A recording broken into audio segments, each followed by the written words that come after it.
Alright, so today our learning target is to determine if two shapes are similar. If you are in my class, this would be a good idea to copy down the learning target and to follow along in your notebook. So the first thing we need to do is to determine what similar figures are. Let's add this vocabulary word to our notebook. Again, my class, you know to put a box around the vocabulary word so that we know it's important, so it's easy to come back to that later. So we can determine and we can define similar figures as two shapes that are the exact same shape but are different sizes. So if you take a look down at the two shapes that I have below, we have a small right triangle and then we have that same right triangle that's just enlarged. So we're going to go through a few examples, and as we do, make sure that you are following along, again copying those down into your notebook. So our first example, we have figure 1, which is a triangle with the side lengths 3, 4, and 5, and figure 2 with the side lengths 6, 8, and 10. Now what I'm going to do is I'm going to do some color coding so that I can easily determine which side lengths are corresponding. So I'm going to highlight side length 3 and side length 6. Those two are corresponding sides. Side length 5 on figure 1 and side length 10 on figure 2. And side length 4 on figure 1 and side length 8 on figure 2. Then we are going to always compare our side lengths, figure 1 on top and figure 2 on the bottom, and we're trying to figure out the ratio to get from figure 1 to figure 2. So that's going to look something like this. I'm going to set it up figure 1 on top, so that's that 3, and I'm going to go corresponding side lengths, so that's 3 to 6. So I'm going to go 3 over 6. And I'm going to use my giant 1 to figure out, is there a number that goes into both 3 and 6 evenly? So looking over there, I noticed that 3 goes into both 3 and 6. So I'm going to put 3 inside my giant 1. 3 divided by 3 is 1. 6 divided by 3 is 2. So my ratio is 1 to 2. Now I'm going to go check my second set of side lengths. I'm going to use blue this time, and I'm going to be comparing 5 to 10. So again, we're talking figure 1 to figure 2. So 5 goes on top, 10 on the bottom. And I'm trying to figure out what number goes into both 5 and 10 evenly. I'm going to put that number inside my giant 1, and I know that 5 goes into both 5 and 10 evenly. 5 divided by 5 is 1. 10 divided by 5 is 2. So again, I have a ratio of 1 to 2. And I'm going to do that for those last side lengths as well. We have 4 over 8. I'm dividing to try and figure out which number goes into both 4 and 8.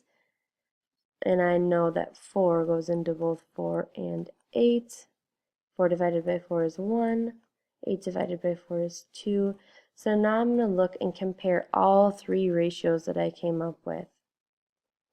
And all three of them, in this case, are 1 over 2 or 1 to 2. So this is a similar figure. Alright, so example 2, we're going from a bigger triangle now to a smaller triangle. So we're going to do that exact same thing that we just did. I'm going to highlight my corresponding sides. I have 9 and 3, 15 and 5, and 12 and 4. So I'm going to do that same thing. I'm trying to find my ratio. I'm going figure 1 to figure 2. So starting out, We have 9 to 3, so 9 in figure 1. My corresponding side is 3 in figure 2. Again, I'm figuring out what number goes into both 9 and 3.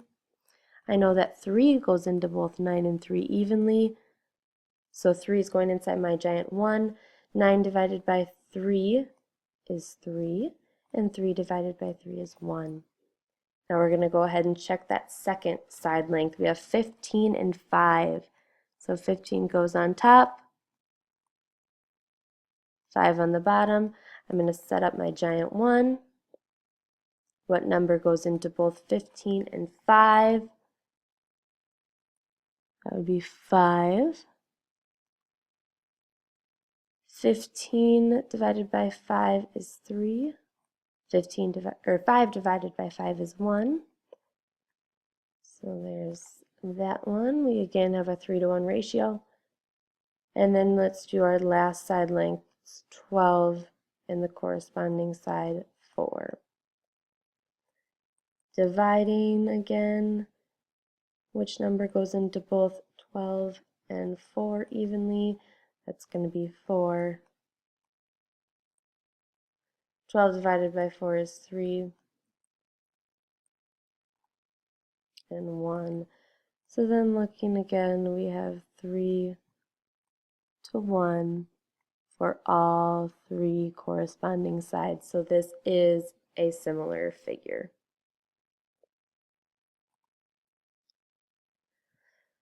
Example number 3, I'm going to do that same thing, highlighting my corresponding sides. It's important to make sure that you are comparing corresponding sides every time. Alright, so there are my corresponding sides. I'm going to set this up exactly the same, starting with the 3 and the 15.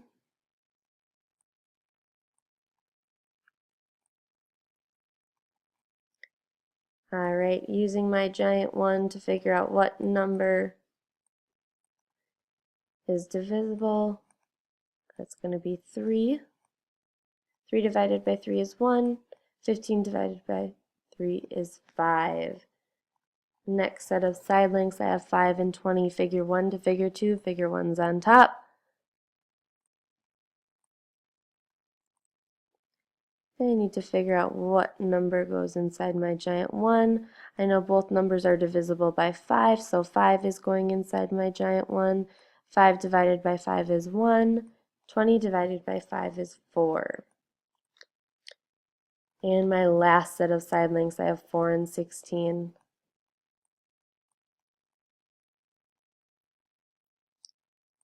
And inside my giant 1, I know both numbers are divisible by 4. 4 divided by 4 is 1. 16 divided by 4 is 4. So now I'm looking and I'm going to compare these 3 ratios that I got. I have a 1 to 5, a 1 to 4, and a 1 to 4. So all 3 side lengths did not have the same ratio, so this is not a similar figure.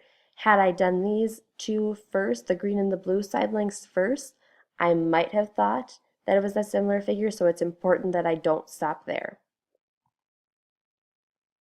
Now, in your homework and in the classwork that you're going to be working on today, there's going to be some examples where you need to go from figure A to figure B using the ratio that they give you. So you're going to use the ratio to find those side lengths of figure B. So we're going to go through how to do that.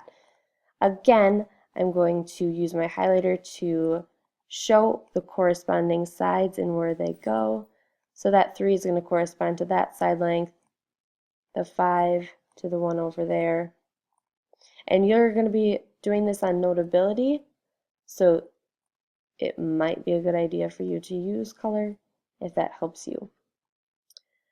So now it says that the ratios from figure A to figure B is written as 1 to 4, or 1 to 4, or 1 to 4. Those are just 3 different ways of writing the same thing. So we're going to go ahead and actually, we'll do this first. We're going to start by writing down our side lengths. I'm going to leave some room so that I have some room to do the work. Now since it's getting bigger, we're actually going to be multiplying here. So 1 to 4, the 4 is telling us that we're going to multiply by 4. So I'm going to multiply each of these numbers. Make that a little neater. Multiply each of those numbers by 4.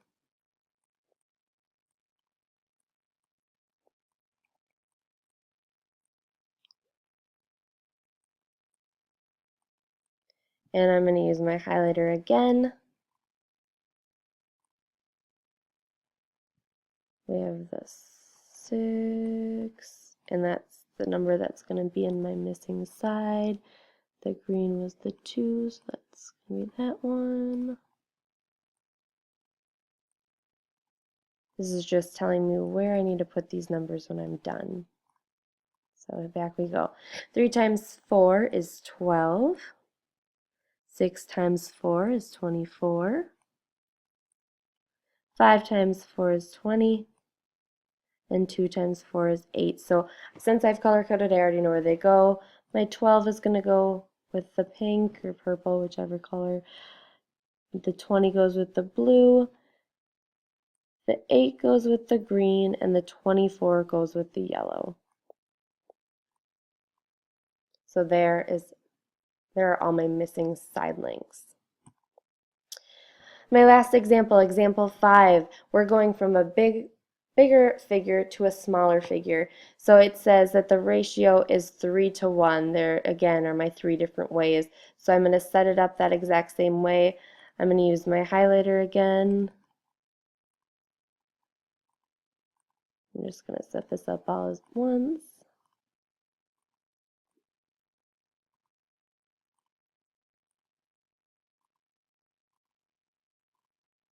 All right, now since we're getting smaller, this time we're going to be dividing. So I have 18, and my ratio says 3 to 1, so I'm going to divide by 3 to get my answer. 18 divided by 3 is 6. Going on to the blue, we have 15. Again, dividing by 3, and we get 5. 24 divided by 3, and we get 8. And 12 divided by 3, and we get 4.